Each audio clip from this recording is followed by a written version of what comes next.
ఇంద్రలోక భవనాన్ని ఈడ్చుకొచ్చి గదిలో మార్చి మళ్ళీ కట్టారో ఏమో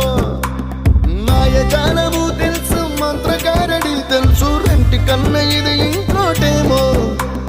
నీలాకాశం నేలాకొస్తే ఇట్టాగే ఉంటాదో ఏమో ఈ సంతోషం దాచాలంటే హృదయాలు ఓ వంద కావాలేమో ఇంతందంగా ఉంటుందా ఈ లోకం ఇన్నాళ్ళు ఈ మనసుకి తెలియాలేదే పాపం